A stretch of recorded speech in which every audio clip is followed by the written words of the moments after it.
हमने शहर को दी एक नई पहचान, हम हैं सिंघानिया बिल्डकॉन। छत्तीसगढ़ में दूसरे राज्यों से आने वाले मिलावटी मावे की जांच नहीं हो रही। हैरानी ये है कि इस साल पूरे प्रदेश से मावे के केवल 2 सैंपल ही जांच के लिए लैब पहुंचे। इसकी जांच भी होली के बाद ही हो पाएगी। वहीं फिक्र की बात यह है कि छत्तीसगढ़ में मावा मध्य प्रदेश से भी आता है, जहां हर दिन कार्रवाई में सैकड़ों क्विंटल मिलावटी मावा जब्त किया जा रहा है। देखिए रिपोर्ट।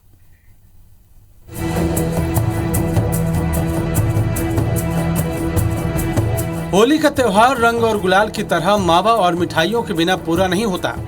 छत्तीसगढ़ में करीब 20,000 किलो मावे की खपत होती है।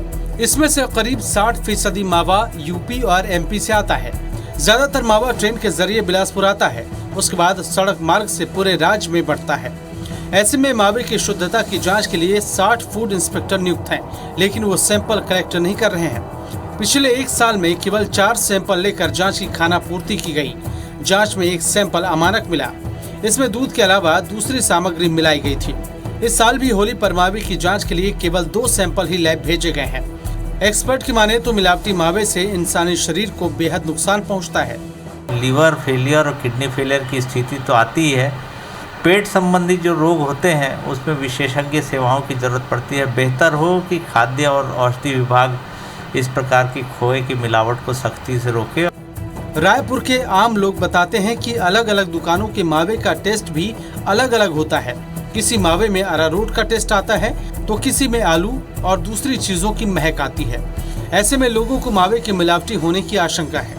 इन दिनों अभी खोआ मिल रहा है, वो पहले जैसा स्वाद नहीं है। इन दिनों तो स्वाद कुछ समझ में नहीं आता है। खोआ लेने के लिए हम लोग ले लेते हैं, लेकिन पहले ऐसा स्वाद हम लोग को दिखता नहीं है। वैसा समझ में नहीं आ रहा है कि क्या है, कैसे है। हर दुकान में अलग अलग टाइप का खोआ मिल रहा है, जो खाने में हल्का सा सब जगह अलग अलग टेस्ट, कभी आलू का, कभी मिक्सिंग कुछ, तो उतना अभी का टेस्ट में खोआ नहीं मजा आ रहा है। मावा समेत दूसरी खाद्य सामग्रियों की जांच के लिए प्रदेश भर में 60 फूड इंस्पेक्टर हैं, लेकिन इनमें से 7 फूड इंस्पेक्टर रायपुर के फूड टेस्टिंग लैब समेत दूसरे काम कर रहे हैं। 53 फूड इंस्पेक्टरों पर ही पूरे प्रदेश की जिम्मेदारी है। इतना ही नहीं, फूड टेस्टिंग के लिए 4 मोबाइल वैन भी हैं, जिनसे फौरन सैंपल की जांच की जा सकती है। लिहाजा दुकानदारों का कहना है कि त्योहारों पर सस्ता मावा लेने से पहले सावधानी जरूरी है। कम क्वालिटी वाला खोआ रहता है, उसका रेट में बहुत डिफरेंस रहता है। जो हमारा रेट रहेगा और जो नकली या कम क्वालिटी वाला खोआ रहता है, उसका रेट और हमारे रेट में बहुत डिफरेंस रहता है। 3 साल पहले केंद्र की रिपोर्ट में छत्तीसगढ़ का नाम देश के सबसे खराब खाद्य सामग्री उपलब्ध कराने वाले राज्यों में था।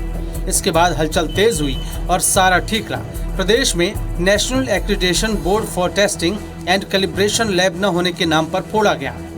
लेकिन अब जबकि प्रदेश में NABL प्रमाणित लैब भी है, ऐसे में सैंपल की जांच न होना बड़े सवाल खड़े करता है। भले ही अधिकारी NABL लैब को अपनी उपलब्धि बता रहे हों, लेकिन जब तक अधिकारी फील्ड में नहीं उतरेंगे तब तक लोगों को इसका फ़ायदा नहीं मिलने वाला, क्योंकि आंकड़े बता रहे हैं साल भर में केवल 4 ही सैंपल लैब तक पहुंच पाए हैं।